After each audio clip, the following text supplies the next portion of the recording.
미셸 스틸 이야기해 볼게요. 돌아와서는 한국에 입국해서는 한미동맹 세계에서 가장 강력하다. 그리고 강경화를 만나서 한미동맹을 논의했는데 아마 강경화가 잽도 안 됐을 거예요. 잽도. 그리고 미셸 스틸 대사가 오는 길에 좌파 단체들이 이 항의하는 시위를 네. 했다고 하는데 이 좌파나 민주당에서 미셸 스틸 대사에게 어떤 모욕을 했는지를 미셸 스틸 대사가 다 듣고 있을 거고 얼마 전에 미국 워싱턴 백악관에서는 중국의 부정선거 개입 의혹과 관련된 기자회견이 있었습니다. 미셸 스틸 대사도 지금 한국의 올림픽 공원 상황이나 선관위 특검을 다 알고 있을 거예요. 네. 하나의 굉장히 큰 국내 정치의 변수가 되지 않겠습니까, 대변인님? 맞습니다. 미셸 스틸 대사는 예전부터 본인의 이 선거 캠페인에 이 야구가 아니구나. 권투구나. 권투 글로브를 쓰고서 CCP 아웃 막 이러던 네, 분이에요. 맞아요. 그 영상이 아직도 강경한 방중 인사죠. 반중 그럼요. 인사. 그리고 네. 이런 사이버로 여론을 조작하고 이런 모든 이 CCP의 예상되는 만행 리스트들을 완전히 깨고 있는 분이기 때문에 한국에 와서 딱 하는 말이 그거잖아요. 한미동맹 완전 그냥 역대 최고로 만들겠다. 지금 본인의 의지잖아요. 근데 그렇게 되려면요. 이런 반미 친중 인사들에 대한 정보를 얼마나 미국에다가 호소력 있게 전달을 하겠습니까?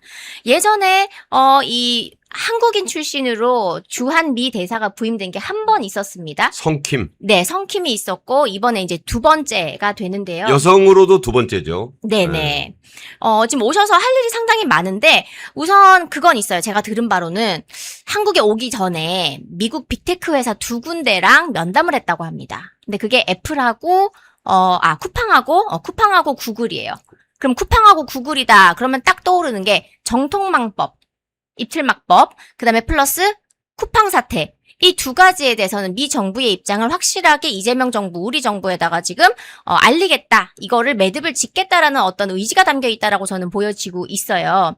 그리고 지금 미 대사관 앞에서 시위를 이렇게 매일매일 하시는 분들이 계시는데 저는 정말 저 근처에서 좀 제가 이 정부 청사에서 일을 했으니까 알잖아요. 매일 시위를 합니다. 네, 네. 그 미대사관 앞에 반경 100km, 100km, 이제 100m구나. 미터죠. 100m 요까지는 시위를 할 수가 있는데 맨날 그 대로변에 시위를 하고 있어요. 그러면은 아무래도 그렇습니다. 지금 한미 조인트 팩트시트에 있는 계약 내용도 지금 이행을 안 하고 있어가지고 미국에서 눈살 찌푸리고 있죠. 거기다가 무역법 301조 얘기했다가 여러 가지 지금 한국에서는 강제 노역 이런 문제 있다고 하면서 빌드업을 또 하고 있고 쿠팡 문제도 지금 얼마나 이 뇌관입니까? 거기다가 안보 문제까지 우리 지금 미군하고 친하지가 않아요. 이런 여러 가지 문제에 대해서 유일하게 이것을 해결을 할 수 있는 단 하나의 열쇠가 있다면 그게 바로 미셸 스틸 대사거든요. 근데 걷다 대고 매일 앞에서 시위 한번 해보십시오.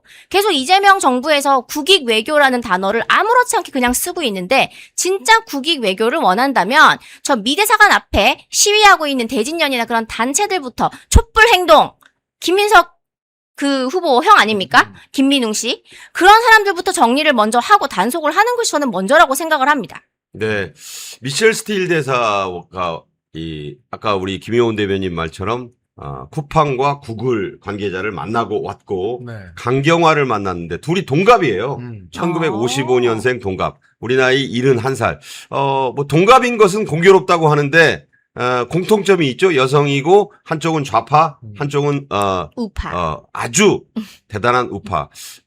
둘이 만나서 무슨 얘기를 했는지는 알려지지 않고 있지만 아마 이 한국 사정에 대해서 좀 미셸 스틸 대사 이분은 그 자기 이름 가운데에다가 본인의 한국 이름인 박은주를 그대로 놓아서 미셸 은주 팍 스틸이라고 하는 풀네임을 갖고 있어요. 그렇게 이름을 중간에 넣어놓은 한국을 잊지 않는 대단히 인상적이었던 것이 두 장면입니다. 한 장면은 검은 그 드레스 깔끔하게 이렇게 드레스가 아니라 이 정장을 입고 입국을 인천공항으로 하면서 한국말로 인사를 시작했어요. 그리고 정말 완전 100% 한국인입니다. 왜냐하면 북에서 공산당이 실어서 내려온 부모님을 둔 실향민의 딸이고 또 어린 시절을 태어나서 서울에서 보냈어요. 네. 그리고 일본을 거쳐 이제 미국으로 가서 아메리칸 드림을 이뤘는데 물론 영어는 유창하다 못해서 모국어처럼 하는 경우지만 한국말로 하고 영어로 본론을 꺼내서 왜냐하면 미국 대사답게 또 이제 아까 철통 같은 그 한미동맹은 정말 세계에서 유일한 동맹이다. 근데 그 말은 뭐냐면 이재명 정권을 애둘러 깐 거예요. 지금 한미동맹이 철통 같지도 않고 또 세계적으로 유일한 동맹도 아니다라는 식의 그 반어법을 썼다고 보고요. 그 얘기를 한 뒤에 다시 또 클로징, 그러니까 끝말은 또 한국말로 했어요. 한국말, 영어, 한국말. 이게 무슨 뜻이냐면 나는 한국인이라는 것을 분명히 강조한 것이고, 하지만 나는 반북, 반중, 보수주의자로서 할 일을 다 하겠다. 지금부터 딱 기다려라. 이런 느낌이 들었고요. 저 뒤에 넥타이만 보이는 분이 남편 시온 스틸 변호사입니다. 아주 뭐 두 분의 그 어떤 이 러브 스토리는 미국 사회에서도 보수 정치권에서도 유명하고, 그리고 저분이 공화당에서 엄청난 실력자라 하더라고요. 쉽게 네. 말하자면 트럼프 대통령에게 엄청난 후원자들을 이렇게 모아주는. 도와주게 네. 몰아주는 전국위원회 의장을 지내서 사실은 이 미셸 스틸이라는 그 재선 연방 하원 의원이잖아요. 세 번째 도전에서 아깝게 뭐 2, 근소하게. 300표 차이로 네. 떨어졌다고 제가 알고 있는데, 맞아요. 그래서 3선이 안 됐고, 지금 저는 이 미셸 스틸 대사의 경력은 이걸로 끝나지 않는다. 아마 이 미국 대사로서 경력을 마치고 돌아가면, 저분이 시온 스틸 그 남편입니다. 대단한 거물이에요. 사실은 남편이 뒤에 따라왔나가 아니라 트럼프의 최고의 후원자가 뒤에 같이 온 거예요. 그 의미로 저 장면을 봐야 된다는 것이고, 아마 이 김준영이 작년에 그 조현 청문회 때 그랬어요. 반한 오적이라고. 맞아요. 아니 무슨 을사오적입니까? 그리고 송영길은 이 미셸 스틸 대사가 지명됐을 때 스티븐 비건 같은 사람을 했어야 되는데 안타깝다. 지금 만약에 김민석이 더불어민주당 당대표가 되면 외교장관으로 거래를 하면서 가겠다는 게 송영길인데, 외교장관이 중한대사하고 중한 미국 대사하고 계속 맞부딪혀야 되잖아요. 그런 점에서 한미관계 사상 가장 무서운 대사가 왔고요. 좌파들로서는 가장 불편한 아주 힘겨운 그런 그 인물이 대사로 왔다는 점에서 저는 앞으로 한미관계가 계속 시끄러울 것이다. 그리고 이재명이나 외교장관은 물론이고 이 좌파들이 스틸 대사의 존재 자체가 거북할 것이다. 그리고 당장 지금 슈퍼 301조 고지서가 아직 안 날아왔어요. 그거 제가 알기로는 한 일주일 안에 날아오거든요. 관세도 지금 아마 이 과잉 생산에 대한 관세가 지금 또 날아옵니다. 이런 악재들이 미셸 스틸 대사와 함께 온다는 점도 지금 미국이 작정하고 좌파 정부를 길들이기 시작했다. 저는 그런 의미가 이 스틸 대사의 부임에 있다고 봅니다. 어떻게 보면 미셸 스틸 대사가 몸을 풀고 한국의 선관위 사태라던가 부정선거 논란, 그리고 이 친중으로 가고 있는 이 구도에 대해서 한두 마디씩 툭툭 날리기 시작하면 그게 아마 이재명한테는 굉장히 뼈아픈 타격, 또 장동혁 대표와 국민의힘에게는 천군만마가 되지 않겠습니까, 위원님? 네, 맞습니다. 지금까지 미국에서 도대체 무슨 일이 일어나고 있는 건지 국민들이 제대로 정보를 듣지를 못하고 있습니다. 그리고 강경화 대사 같은 경우에도 얼마 전에 급귀국을 한 다음에 NSC 회의를 참석을 했는데 도대체 얼마나 심각한 문제가 있고 어떠한 문제들이 지금 테이블에 올라왔는지 아는 국민 있습니까? 없습니다. 그런데 지금 미셸 스틸 대사가 한국에 와 있잖아요. 그러면 언론 호도 이제 하기 어려울 겁니다. 예를 들어서 미국에 대한 여러 가지 뭐 무역 문제라든지 경제 문제 관련해가지고 안보 문제 관련해가지고 정부가 어떤 브리핑을 했는데 거기에 대해서 미 대사관에서 그거 사실 아니다고 반박 바로 띄울 수 있는 거예요, 이제는. 그래서 어찌 보면은 우리 우파 시민들한테는 특히 한미 동맹을 굳건히 하고 싶으신 분들한테는 미셸 스틸 대사의 존재가 정말 단비 같다. 저는 좀 그렇게 말씀을 드리고 싶고, 제가 강경화 대사가 그때 부임을 하고 아그레망이 좀 늦게 나왔어요. 한 넉 달쯤 걸리다가요. 네네. 그리고 그 임명장을 받을 때도 다른 제3국, 우리가 좀 이렇게 이름 들으면 어디에 있는 나라지 할 정도의 뭐 나라들하고 아프리카나 이런 데하고 엮어가지고 수모를 줬죠, 그때. 네, 엄청난 사람들하고 다 같이, 엄청난 수의 많은 대사들하고 60명하고 같이 섞어서 받았어요. 줬어요. 이 아그레망도. 네, 최측근 동맹인 우리나라에도 불구하고. 그래서 트럼프 정부에서는 지금 장군 멍군격으로 미셸 스틸 대사를 부임을 시켰다. 저는 그렇게 보고 있습니다. 트럼프 취임 직후부터 해서 뭐 대사 후보로 미셸 스틸이 거론이 됐었어요. 그럼에도 불구하고 1년 반 정도가 이 미 대사가 공석이었어요. 그렇죠. 대신 대사 대리가 계속 3분 정도로 바뀌었었잖아요. 뭐 조셉 윤도 있었고 뭐 그렇게 있었는데 문제는 그거였어요. 대사가 만날 수 있는 우리나라의 카운터파트가 있고 대사 대리격이 만날 수 있는 카운터파트가 있는데 그게 완전히 급이 다르기 때문에 이게 좀 외교 문제에 좀 걸림돌이다. 그런 이야기들이 많았었잖아요. 그런데 왜 1년 반이나 공석을 뒀겠어요? 우리나라 어떻게 하나 저는 트럼프 정부에서 두고 본 거라고 생각을 합니다. 그리고 강경화 장관 같은 경우는 전 장관 있죠. 문재인 때 트럼프 1기였죠? 그때 외교부 장관이었잖아요. 근데 그때 미국하고 사이 좋았습니까? 미국의 당시에 트럼프 1기 때 이 핵심 관료들 중에 한 명이 쓴 책에 보면은 그때 한미 관계가 별로 좋지 않았다라는 이야기들이 좀 나와 있습니다. 보시면은 하노이 노딜도 있었죠. 그 다음에 문재인하고 트럼프 대통령 통화 내역 녹취 나온 것도 막 있었죠. 거기다가 사드 배치한 후에 중국 눈치 보면서 앞으로 사드 추가 배치 없다라는 식으로 얘기했죠. 또 미국이 반중으로 우리 쿼드, 친구들 뭉치자! 우방국 뭉치자 했는데 한국이 뜨뜻미지근하게 나왔단 말이에요. 그러니까 트럼프 1기 때 한국하고 미국하고 사이가 안 좋았던 그 시기에 외교부 장관이 강경한데 지금 주미 대사로 가 있잖아요. 그럼 우리는 거기에 정반대되는 사람으로 대사를 맡게 되는 상황이었던 거예요. 그러니까 앞으로 우리가 이 미셸 스틸 대사에 대해서는 한국 정부에서 미국에 대해서 도대체 이 팩트시트 내용 이행부터 해서 안보 문제까지 어떤 식으로 외교가 벌어지고 있는지를 아주 투명하게 바라볼 수 있는 그런 거울격으로 미셸 스틸 대사가 일을 할 것이다. 저는 그렇게 보고 있습니다. 네, 기대되는 일들이 정말 많습니다. 그러나 이 와중에 국회에서는 여전히 민주당이 정신을 못 차리고 있는데요. 민주당의 심각한 내분 징후가 보인다고 하는데 바로 공소기각을 끄집어넣은 검찰 보안 사건 완전 폐지, 형사소송법 개정안, 필리버스터 관련해서요. 정성호가 우리 국민의힘 김태규 의원한테 잘했어요라고 했대요. 참 잘했어요. 네. 그래 놓고 거부권을 대통령한테 건의하진 않는다. 이건 참 비겁한 행위인 거거든요. 정말 보안 사건 폐지가 안 되는 거면 장관이 총대 메고 거부권을 건의하고 대통령이 거부를 해야죠. 그런데 왜 못하느냐? 만약에 이 거부권을 행사하거나 아니면 이걸 그대로 받아들이게 되면 국무회의에서 공포를 해야 되잖아요. 그날이 민주당 전당대회 결과 나오기 직전이래요.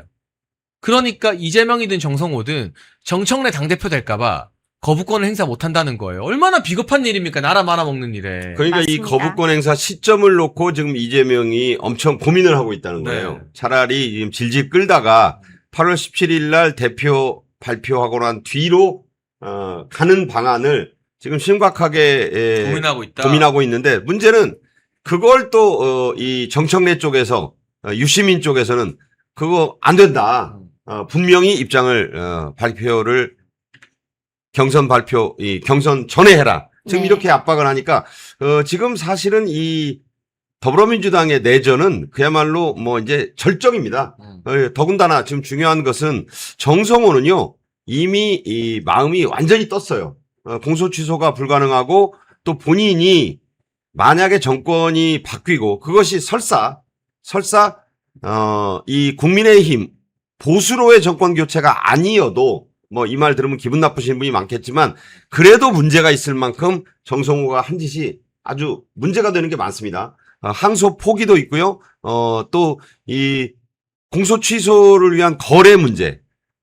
그다음에 나중에 이게 이제 이 공소 기각을 법원에다 시키고 지금 이 더불어민주당이 입법하는 걸 보면 지금 그 안에서 충돌이 막 일어나고 있어요.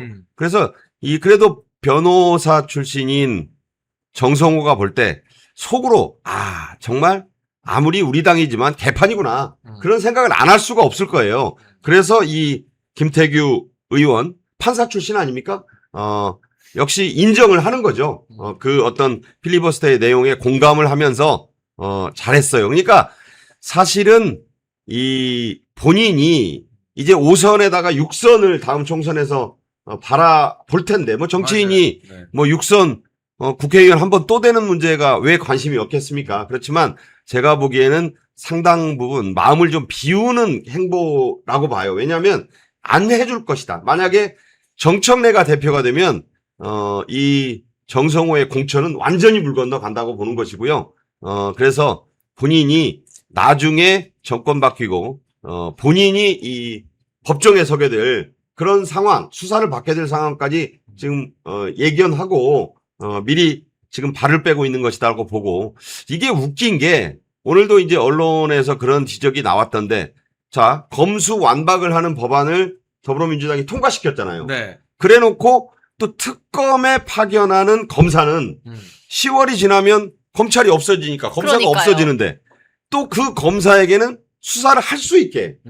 이게 뭐냐고요. 그러니까 자기들끼리도 법안이 충돌을 하는 거예요. 이렇게 우스꽝스러운 누더기법을, 땜질법을 만들어 놓은 게 지금 김용민하고 그 조국혁신당의 이 검사 출신 박은정, 이 두 사람이라고 하는데 하여간 이 법을 좀 일관되게 최소한 뭐 의석이 많으면 독주하는 것까지야 뭐 어떻게 하겠어요. 의석이 있으니까. 그렇지만 법 자체의 안정성, 이 일관성만은 좀 유지를 해야 되는데 그 안에서도 충돌이 일어나가지고 지금 이 좌파 계열의 변호사들도 이거는 위헌 소지가 곳곳에서 보인다. 법끼리 충돌을 한다니까요. 검사 보고 수사 못하게 하면서 또 어떤 검사는 수사를 하게 하고 그럼 이 검사는 뭐고 저 검사는 뭡니까?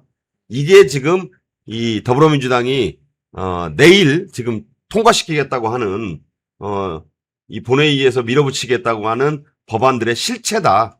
정말 대한민국은 이제 법치국가가 아니에요. 이런 식으로 간다면 저는 그렇게 이 억지 법안 통과 때문에 정권 날아가고 총선 날아간다라고 보는데 정성호가 이러지도 저러지도 못하고 비겁하게 굴지만 이 침몰하는 배에서 막 내리고 싶어서 안 다리잖아요. 이 자체가 주는 상징성과 쌓이는 또 간단치만은 않겠죠.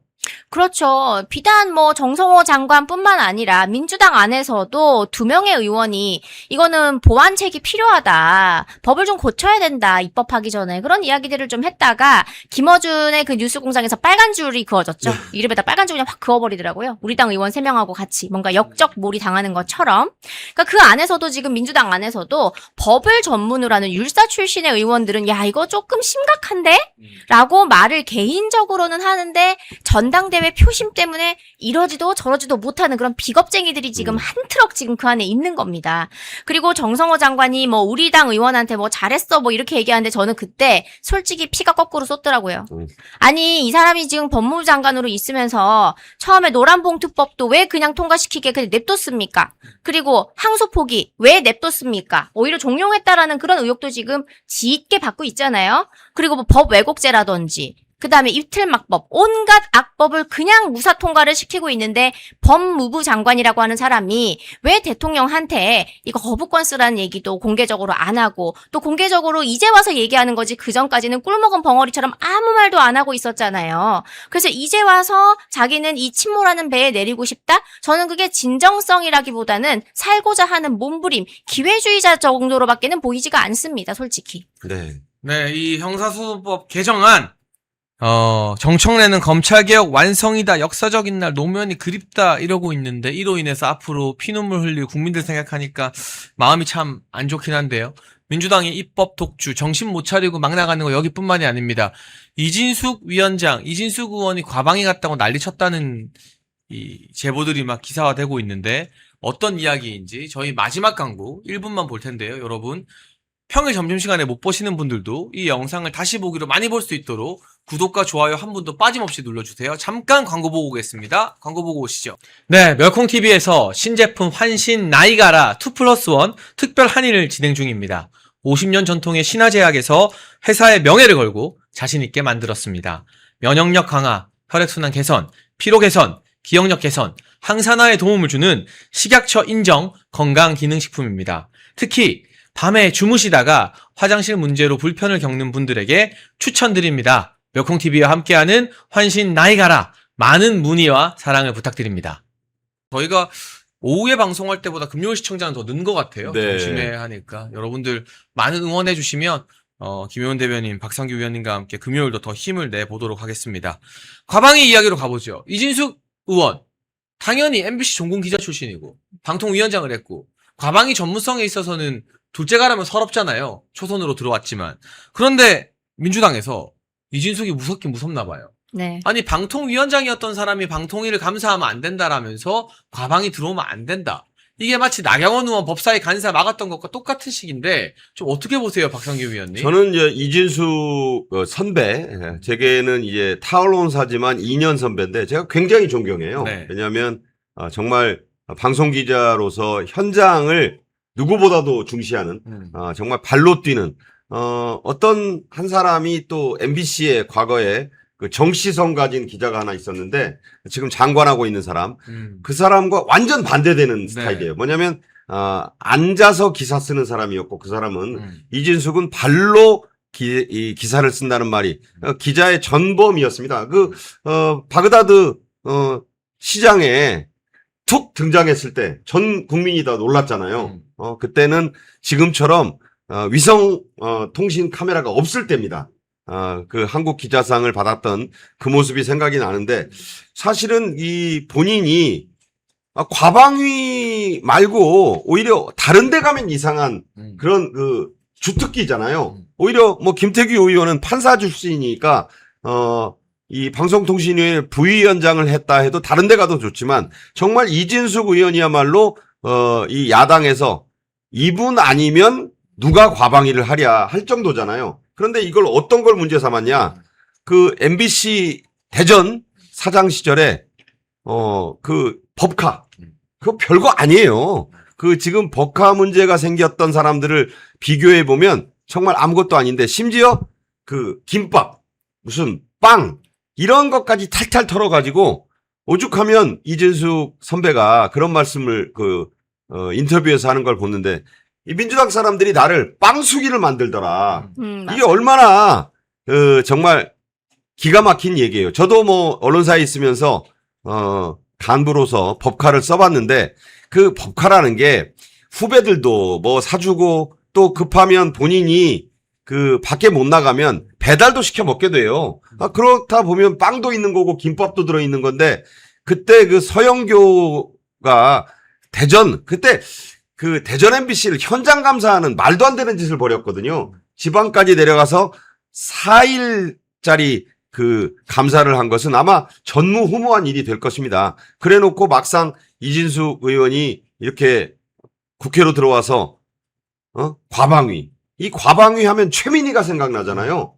최민희가 정말 자기 일 팽개치고 걸그룹 보니까 그 스마트폰 들고 나가서 쭈그리고 앉아서 찍었던 그래서 저런 사람이 위원장이라니 하는 그런 부끄러움을 준 바가 있는데 아니 누가 이 이진숙 위원장의 과방위원 자격을 문제 삼는 게 이게 한마디로 무섭다는 거예요. 무섭고 두렵다.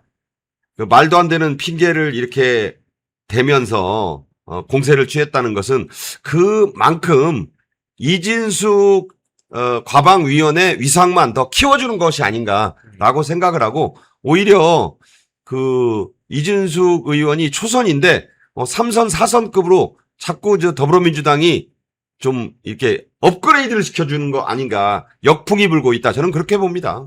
네. 어떻게 보십니까? 이 이진숙을 무서워해서 과방위에 못 들어오게 하려고 이 말도 안 되는 논리 꼼수를 내세우는 민주당의 모습이요.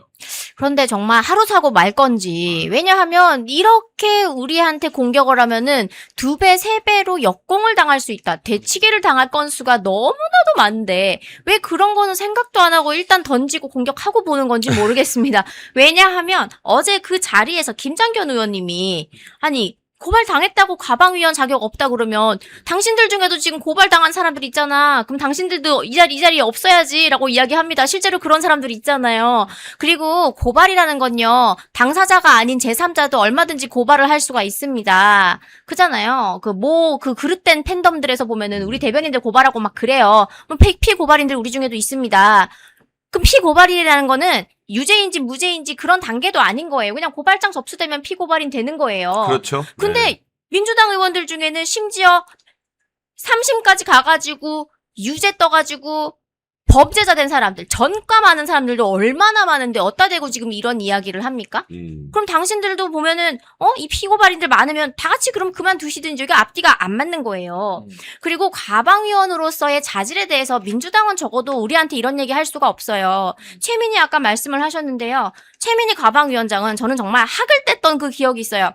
국감기간에 국정감사 때 그때 본인 자녀 결혼식 하지 않았습니까? 맞아요. 그것도 갑자기 또 장소도- 생각난다. 열받는다. 장소도 뭐 어디 강남 어디 강북 어디 아닙니다. 어디 국회 안에서 사랑제에서 하지 심지어 않았습니까? 저는 그 국회의원 말씀 도중에 죄송한데 국회의원 그 결혼식에 많이 참석을 해봤어요. 친소 관계도 있고 해서 카드 번호까지 올려놓은 사람은 처음 정말 처음이었어요. 그러니까요. 멋집니다. 그때 줄 서가지고 축의금 낸다고 그 피감 기관들 있죠. 방송사 막 온갖 언론사분들이 줄을 쫙 서 있습니다. 돈 좀 내면 아무래도 좀 덜 밉지 한 않을까라는 그 생각에. 50m까지 섰더라고요. 그때. 맞아요. 줄을 완전히 섰습니다. 그거 다 걷어가지고 문제가 되니까 나중엔 또 뭡니까? 문자로 누구 돌려준다 막 그러고 있지 않습니까? 말도 안 되는 짓이었지. 이런 총극을 벌인 민주당에서 우리 당한테 이런 자격 요건 얘기할 자격이 됩니까? 저는 말이 안 된다고 생각합니다. 공교롭게도 그때 뭐 화환 보냈는데 SBS 사장 이름도 보이고 그러네요. 아무튼 제가 볼 때는요. 최민희가 뭐 약간 논점이 벗어난 얘기인지를 모르는데 이화여대 79학번이에요. 근데 어떻게 소문이 났는지 메이퀸이었다는 그 소문이 났어요. 네? 정봉주가 옛날에 말지 기자 같이 하면서 들었다면서 메이퀸이다 그랬는데 이거를 전여욱 의원이 이대 7, 8학번입니다. 1년 먼저. 이 무슨 메이퀸 말도 안 되는 소리 하지 마라. 78년에 이대 메이퀸은 없어졌어. 라는 바람에 해프닝이 됐어요. 물론 최민희가 나 메이퀸 했다 이렇게 말한 바는 없지만 정말 아주 웃지 못할 코미디 같은 상황이 한번 벌어졌는데 이 최민희의 그때 국회의원 동산 딸 결혼식은요. 옛날에 노영민이 자기 책 팔고 맞아요. 그 카드 개수기 놔둬놓은 거. 단말기 네. 가지고 한 것이 많은 사람들을 어리둥절하게 만들었다면 최민희는 신용카드로도 받습니다 해가지고 카드 번호 링크도 걸어놨다가 물론 나중에 없애긴 했습니다만 정말 가지가지 한다는 그런 소문을 들었는데 아니 그런 최민희에 비하면 아까 이진숙이 무슨 문제가 있다는 아니 거예요. 그러니까 그때 맞다. 뉴진스 멤버 왔을 때 한이 왔을 때 막 셀카 찍으러 쭈그리고 가고 막. 앉아가지고 그때 찍고 네. 와서 그때 다른 사람들이 아니 과방위원장이 어디 갔다 왔어요라고 물어보니까 처음에는 말 안 했어요. 근데 나중에 뭐 국회 그 앞에 앉아서 찍는 은혜 아줌마가 뭐 앉아 있는데 보니까 그게 최민희야. 그런 사람이에요. 그런 자격 미달자도 과방위원장씩을 하는데 아니 MBC의 민환 기자, 국내 최초의 중동 현장 특파원, 차고 넘치는 자격을 가진 사람에게 무슨 대전 MBC 때 그것은 빵 김밥 법카를 가지고 문제를 삼았는지 정말 없어 보인다 이 말씀을 하겠습니다. 그 빵은 전부 다 직원들 고생하는 직원들 사주기 위한 맞아요. 용도였다고 밝혀졌고요. 너무 웃긴 댓글이 있어서요. 변비약 메이퀸이겠지라는 댓글. 아무튼 그 메이퀸 논란은 네. 정말 네. 여러분의 센스를 저희가 따라갈 수가 없어요. 네. 제가 이제 다 지났으니까 드리는 말씀인데 네. 이진숙 의원님 자제분도 결혼을 했었어요. 네. 아무도 근데 모르겠네. 그게 언제였는지 아무도 모릅니다. 참고로. 근데 얼마 안 됐습니다. 아무도 모릅니다. 진짜 공직자 모범을 제대로 보여준 거다. 네, 그리고- 이제 와서 제가 이제 말씀드릴 수 있는 게 너무 지금 비교되죠. 이진숙 의원 생각해 보세요. 방통위원 때 이재명에게 그 수모를 당하고 앞으로 나오지 마세요라고 해서 이제 입틀막에 이어서 커트된 뒤에 추석 연휴 첫날이었습니다. 남편분하고 집으로 오는 도중에 그때 경찰에 연행돼 가지고 맞아요. 수갑차고 영등포 경찰서에 하룻밤 있었잖아요. 나중에 아니었지 않습니까? 네. 이런 그런 사건이 있을 때마다 이진숙은 컸다는 점에서 보면 지금 민주당의 이런 공세가 이진숙을 훌쩍훌쩍 거물급 정치인으로 키우고 있다. 저는 그렇게 생각합니다. 맞아요. 네, 저희가 오늘 금요일인데도요. 여러분이 6,000분 봐주시니까 12시로 시간 바꾸기 잘했다는 생각도 들고, 네. 멸콩TV 지금 구독자가 쑥쑥 늘고 있거든요. 조만간 올해 안에는 50만 돌파하겠구나. 저희가 45만에 올해 정체돼 있다가 46만 4천까지 왔습니다. 여러분 한 분도 빠짐없이 구독과 좋아요 눌러주시면 저희한테 너무 큰 힘이 되고요. 멸콩천사 후원회원도 좀 더 많이 필요합니다. 저희가 좋은 방송 만들기 위해서는 한 달 정기 후원을 받고 있는데요. 유튜브 멤버십 말고요. 저희 안내해드리는 댓글이나 자막을 보시면 전화번호가 뜰 겁니다. 그 멸콩천사 후원 자막 좀 띄워주세요. 네, 그 자막을 좀 많이 띄워주시면 좋겠고, 멸콩천사 가입 링크가 고정 댓글에 나와 있습니다. 저 링크로 클릭을 하시면 가입을 할 수 있는데요. 저희 자막 아직 번호가 안 뜨나요, 피디님? 뜨나요? 네. 저희 자막에 나오는 핸드폰 번호로 멸콩천사 가입 방법을 문의해 주시면, 문자 주시면 가입하실 수 있으니까요. 한 달에 아주 소액이라도, 커피 한 잔 값이라도 저희 힘을 주시면 1,004명 채우려면 아직 많이 멀었거든요. 네. 좋은 패널들 모시고 매일같이 저희가 보수우파에서 어떤 방송보다도 깊이 있는 이야기 할 수 있는 유튜브로 성장하는데 큰 힘이 될 것 같습니다. 오늘 두 분 너무 고생 많으셨고요. 금요일이 이제 더 잘 될 것 같아요. 금요일 이 조합이. 해시태그에도 네. 김효은 대변인 넣어서 이제 금요일 날 네. 고정했으면 좋겠어요. 그럼요. 네. 요새 김효은 대변인을 만난 지가 제가 그렇게 오래지 않는데 정말 아까 놀라울 정도로 요새 쑥쑥 크더라고요. 맞아요. 네, 저도 같이 방송을 하지만 제가 평가할 입장은 아니지만 아, 확실히 방송이 더 계속 늘고 계신다라는 네, 생각이 들죠. 다음에는 감사합니다. 다음 총선에는 반드시 여의도에서, 여기도 여의도지만 제가 말씀드리는 그 여의도에서 보길 바랍니다. 바로 요 건너편 국회에서. 네, 그렇죠? 네. 건너편 사무실에 계시도록 팍팍 밀어 보겠습니다. 네, 저희 더 힘내서 월화수목금 12시 변함없이 여러분을 찾아오겠습니다. 주말에도 하이라이트 영상 등과 다시 보기가 많이 올라오니까 주말에도 찾아주시고요. 구독, 좋아요 잊지 말아주시고요. 오늘 방송 함께 해주셔서 감사합니다. 시청해주신 여러분 감사합니다.